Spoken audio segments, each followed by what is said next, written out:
ब्रह्मा की भविष्यवाणी के अनुसार वाल्मीकि ने राम की कहानी की रचना शुरू की। ये कहानी एक सुंदर कविता के रूप में थी और इसमें हर भाव के रंग थे।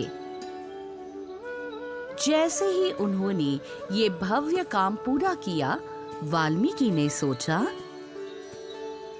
कोई इतना कुशल है जो इस अद्भुत कहानी को पूरी दुनिया में सुना सके।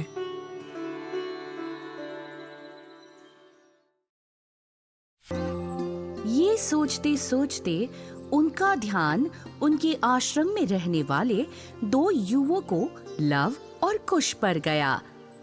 वे समझदार थे और कविता को सुंदरता से सुनाने की क्षमता रखते थे। वे सीता के पुत्र थे। वाल्मीकि को सीता तब मिली थी जब लव और कुश का जन्म होने वाला था। वाल्मीकि ने उन्हें रामायण पढ़ाना शुरू किया। लव और कुश को इस महाकाव्य का एक एक शब्द याद हो गया। उन्होंने रामायण को उत्साह से सुनाना शुरू कर दिया। बड़ी संख्या में लोग उन्हें सुनने के लिए एकत्र होने लगे। एक दिन जब वे रामायण सुना रहे थे, स्वयं राम ने उन्हें देखा।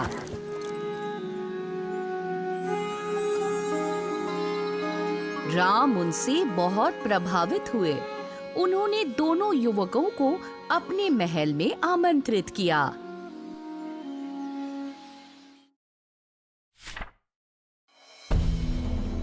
इन दोनों युवकों में देवताओं जैसा तेज है।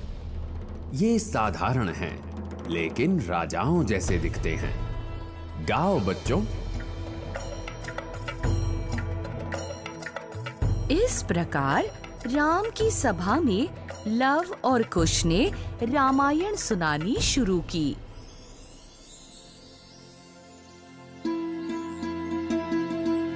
अयोध्या के शासक दशरथ न्यायप्रिय और बहादुर माने जाते थे। अपने महल की खिड़की से उन्होंने सरयू नदी के तट पर स्थित अपनी सुंदर राजधानी कोसल को देखा। उनका राज्य समृद्ध था और उनकी प्रजा संतुष्ट थी।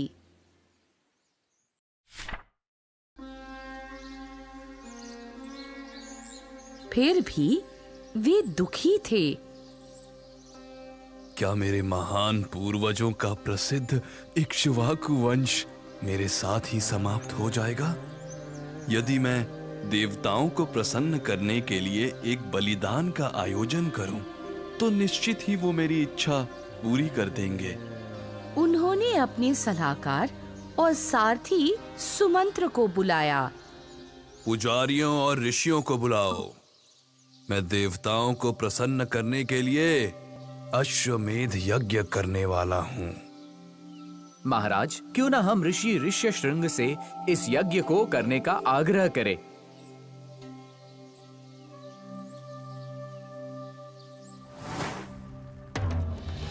बहुत समय पहले की बात है, जब अंगराज्य अकाल से जूझ रहा था, तब उन्होंने ही देवताओं को प्रसन्न कर राज्य में वर्षा करवाई थी।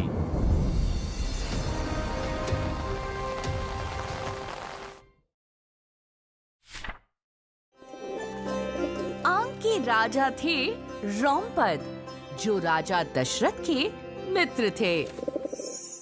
ऋषि ऋष्यशृंग का विवाह रोमपद की बेटी शांता से हुआ था। ये याद